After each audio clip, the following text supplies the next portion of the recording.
오래전에 미국의 보스턴시에 스트로사라고 하는 청년이 살았습니다.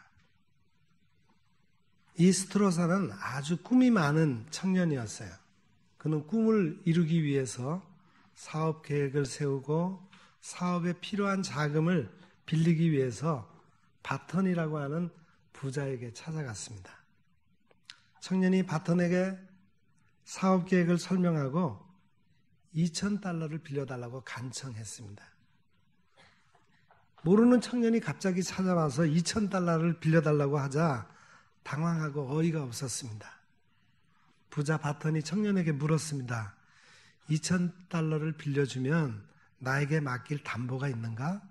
그랬더니 청년이 하는 말이 없습니다. 저의 열정과 패기가 담보입니다. 만약에 여러분이 부자라면은 담보가 없는 이런 청년에게 돈을 빌려주겠습니까?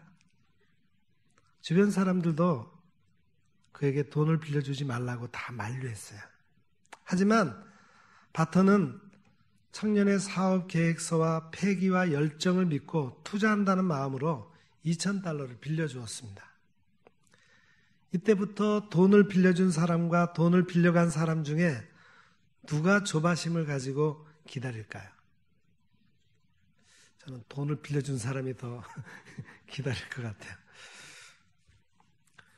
사람들은 바턴을 다 염려하면서 무모한 선택을 했다고 말들이 많았습니다. 하지만 청년 스트로사는 사업에 성공해서 이자와 함께 원금 $2,000도 다 갚았습니다.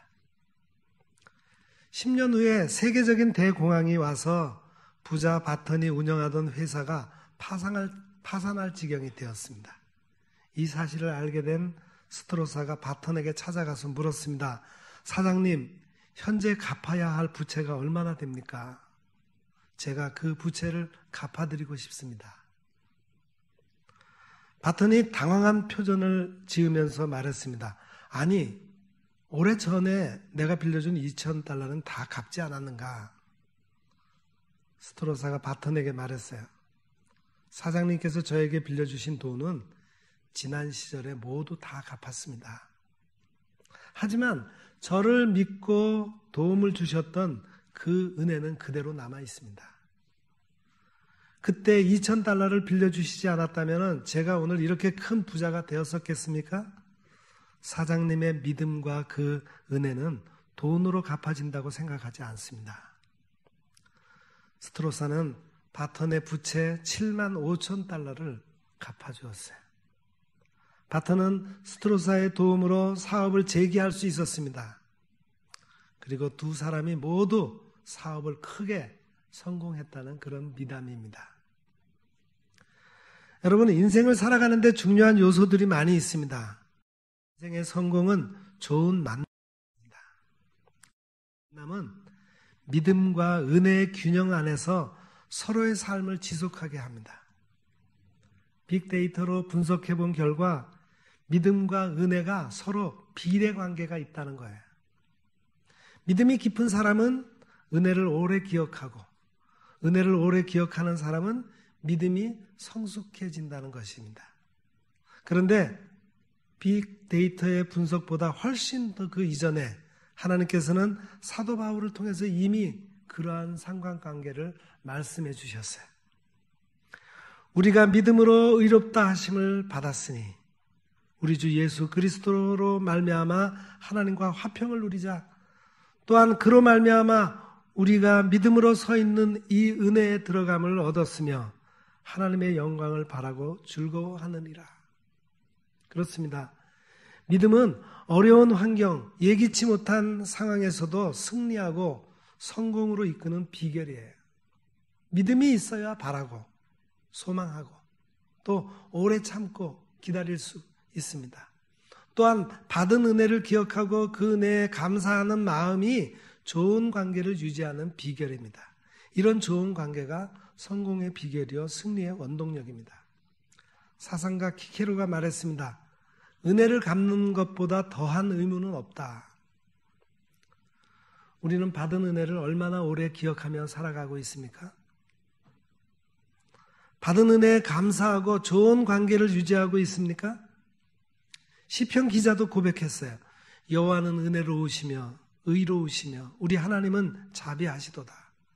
내 영혼을 사망에서 내 눈을 눈물에서 내 발을 넘어짐에서 건지셨나이다. 여호와께서 내게 주신 모든 은혜를 내가 무엇으로 보답할꼬?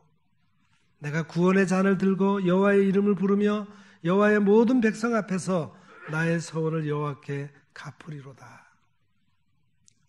은혜는 절대적인 주권자이신 하나님께서 선택하신 사람에게 베풀어 주신 무조건적인 사랑인 것입니다. 오늘 하나님께서 주님의 강림을 기다리는 우리에게 말씀하십니다. 본문 7절을 보세요. 그러므로 형제들아 주께서 강림하시기까지 길이 참으라. 보라 농부가 땅에서 나는 귀한 열매를 바라고 길이 참아 이른 비와 늦은 비를 기다리나니. 여기서 주의 강림이라고 하는 단어, 헬라어로는 파루시아라고 하는 단어를 썼는데 뜻은 주께서 가까이 존재하는 것, 사악한 자들을 심판하시기 위한 재림, 임재를 말합니다. 하나님께서 은혜로 선택하시고 믿음으로 구원을 받은 사람들은 왜 주의 강림을 길이 참으라고 말씀하십니까? 왜 주님이 심판주로 오실 때까지 오래 참으라고 말씀하십니까? 주님께서 아무도 멸망하지 않게 하시기 위해서 그날을 오래 참고 계시기 때문인 것입니다. 사람들이 다 회개하고 주님을 믿기를 오래 참고 기다리시고 계시기 때문입니다. 하나님의 은혜와 나의 믿음이 균형을 잘 맞춰야 강력한 힘을 가지고 살 수 있습니다. 여러분, 주님의 강림을 기다리는 사람이 해야 할 일을 말씀하셨어요. 오래 참고 기다리면서 거룩하지 못한 행실을 회개하라고 말씀하셨습니다. 경건하지 못한 것을 회개하라고 말씀하셨습니다. 하나님께서 우리에게 주신 은혜를 잊어버리고 사명을 회피한 것을 회개하라고 말씀하십니다. 열등의식을 버리고 교만한 신을 벗으라는 것입니다. 하나님을 믿지 않고 방황하는 시대를 청산하고 사명을 위해서 살라는 것입니다. 다윗은 회개의 시편에 보면은 다윗이 이렇게 고백했어요. 내가 입을 열지 아니할 때 종일 신음함으로 내 뼈가 쇠하였도다. 주의 손이 주야로 나를 누르시오니 내 진액이 빠져서 여름 가뭄에 마름같이 되었나이다. 내가 이르기를 내 허물을 여호와께 자복하리라 하고 주께 내 죄를 아뢰고 내 죄악을 숨기지 아니하였나이다. 곧 주께서 내 죄악을 사하셨나이다. 이것으로 말미암아 모든 경건한 사람은 주를 만나 기회를 얻어 주께 기도할 것이다. 진실로 홍수가 범람할지라도 그에게 미치지 못할 것이다. 그렇습니다. 자기의 죄를 고백해야, 회개해야 자유를 얻습니다. 자기 죄를 용서받아야 복이 있습니다. 리처드 백스터 목사님은 진정한 회개를 이렇게 말했습니다. 회개는 마음의 경향과 삶의 풍조를 완전히 변화시키는 것이다. 이전에 육신의 행복을 위해서 취했던 모든 것을 전격적으로 폐기하는 것이다. 또한 전과 같은 목적으로 사는 것과 이전에 추진하던 꿍꿍이 속셈, 숨은 의도와 숨은 계획을 즉시 중단하는 것이다. 한마디로 회개는 하나님의 말씀 그대로 사는 것이다. 그래야 그리스도 안에서 새로운 피조물이 되는 것이다. 이전 것은 다 지나가고 새 것이 되는 것이다. 여러분, 지난 한 주간 동안 거룩하지 못한 행실을 회개하셨습니까? 경건하지 못한 것을 회개하셨습니까? 야고보 사도는 주의 강림을 기다리는 사람을 농부에 비유했습니다. 농부가 땅에 씨앗을 심고 바라는 것이 무엇입니까? 물론 귀한 열매죠. 그리고 귀한 열매를 얻기 위해서는 무엇을 기다립니까? 하늘에서 이른 비와 늦은 비가 내리기를 기다리는 겁니다. 이른 비와 늦은 비는 하늘의 은총이요 하나님께서 주신 복입니다. 여호와께서 너희를 위하여 하늘의 아름다운 보고를 열어서 내 땅에 때를 따라 비를 내리시고 내 손으로 하는 모든 일에 복을 주실 것이다. 내가 많은 민족에게 구워줄지라도 너는 꾸지 아니할 것이다. 너희 땅에 이른 비와 늦은 비를 적당한 때에 내리실 것이다. 너희가 곡식과 포도주와 기름을 얻을 것이요 또 육축을 위하여 들에 풀이 나게 하실 것이니 내가 먹고 배부를 것이다. 하늘의 아름다운 보고를 하나님이 열어주셔야 복을 받습니다. 그래서 농부는 항상 하늘을 바라보고 농사를 짓는 거예요. 도시에서 그림을 그리던 화가가 한적한 시골로 내려가서 살면서 깨달은 것이 있었습니다. 무엇을 하나 얻으려고 해도 기다려야 되는구나. 두부 한 모를 먹기까지 콩을 심고 거두고 맷돌에 갈고 가마솥에 삶고 간수를 넣어서 굽기를 기다려야 두부를 먹는다는 것을 알았어요.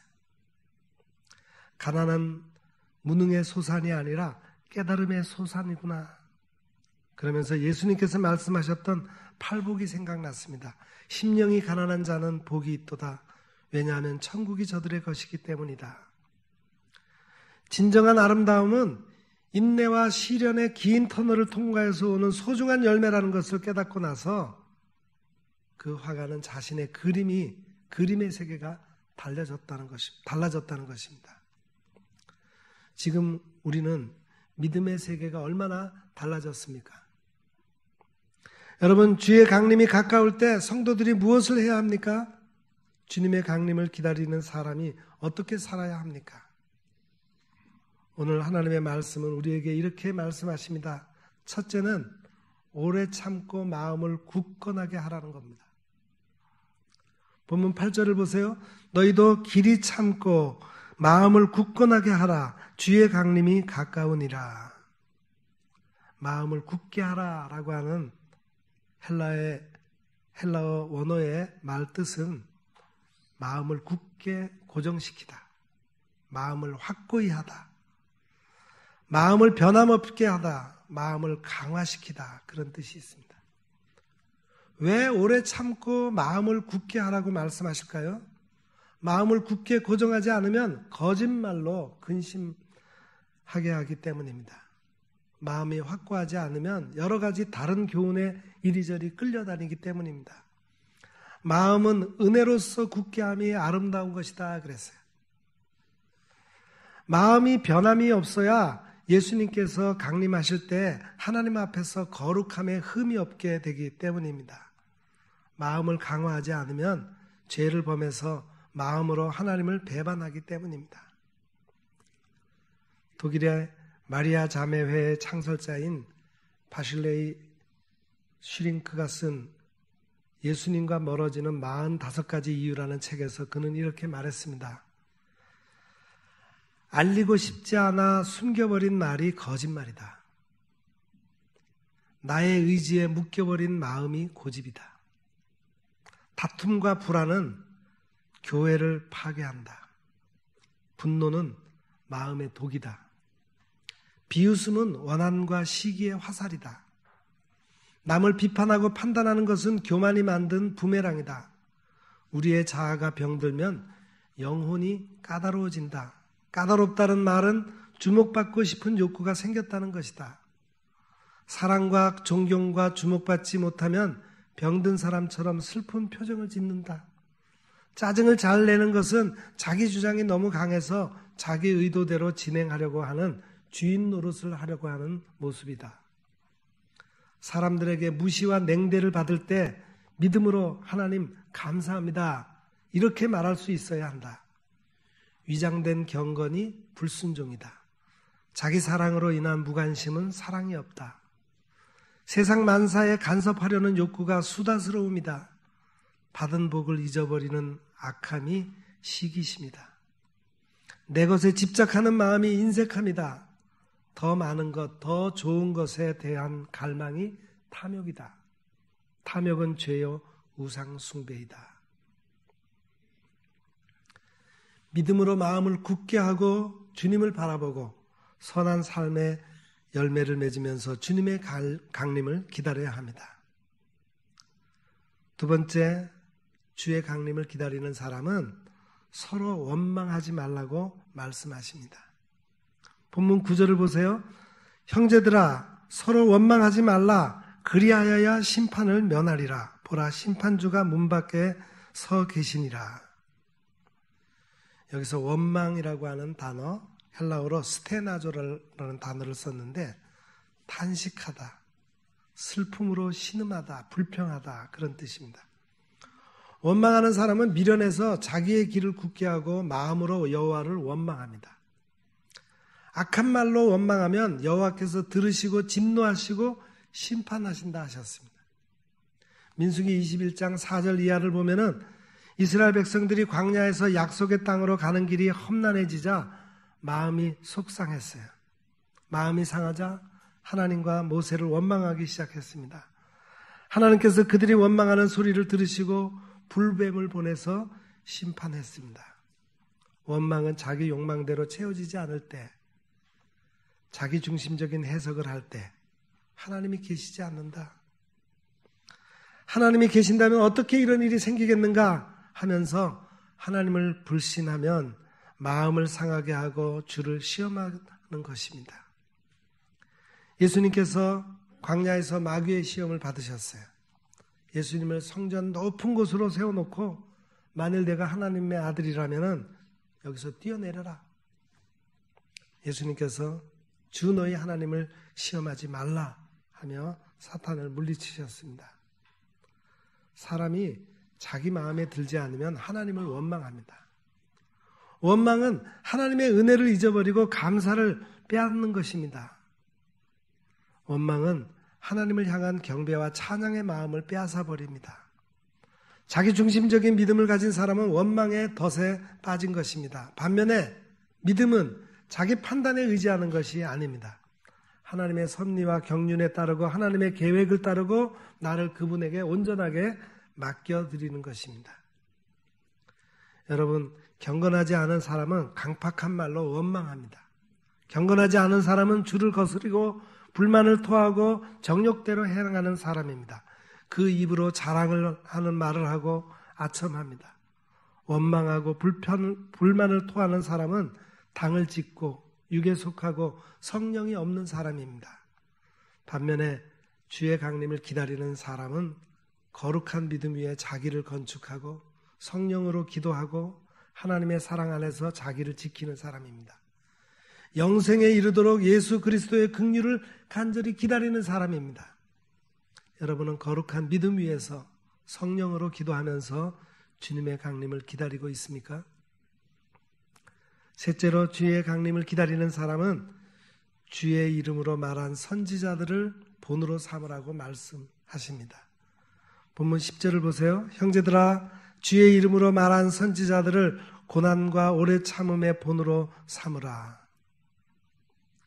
주의 이름으로 말하는 선지자들은 무수한 고난을 받았습니다. 주의 이름을 말하는 선지자들이 왜 고난을 받았을까요? 불의한 세상에서 의인들은 고난을 많이 받는 법입니다. 하지만 여호와께서 그 모든 고난에서 건져주십니다. 예레미야 선지자는 하나님의 말씀을 대언하면서 무수한 고난을 받았어요. 거짓 선지자 하나냐에게 중상모략을 당하고 감옥에 갇히고 매도 맞고 고난을 당했을 때 예레미야는 이렇게 말했습니다. 슬프다. 내 상처여. 내가 중상을 당하였도다. 그러나 이는 참으로 나의 고난이다. 내가 참아야 할 것이다. 사도 바울도 십자가의 복음을 전하고 예수의 부활을 증거하면서 무수한 고난을 받았습니다. 감옥에 갇히고 유대인들에게 매도 수없이 맞고 여러 번 죽을 보기를 넘겼습니다. 태장도 3번이나 맞고 돌에 맞고 강도와 동족의 위험을 당했습니다. 잠을 못 자고 줄이고 목마르고 굶고 헐벗으면서도 끝까지 그는 의의 복음을 전했습니다. 사도 바울은 자신의 모든 삶이 예수님을 위해서 예수님을 본받는 삶이었습니다. 내가 그리스도를 본받는 자가 된 것 같이 너희는 나를 본받는 자가 되라. 이렇게 바울은 그렇게 감히 말할 수 있었습니다. 여러분, 주의 강림을 기다리는 사람은 항상 믿음으로 응답하고 현재 은총에 감사하며 살아갑니다. 예수님의 믿음 안에서 그리스도를 본받고 나를 본받는 사람이 되라고 증거합니다. 주님께서는 이런 사람에게 결말을 보여주시고 믿음의 모델로 세우십니다. 너의 삶이 복되다 칭찬해 주십니다. 이제 이 믿음과 은혜로 영원히 살아있는 신앙인들이 되시기를 축원합니다. 기도하겠습니다.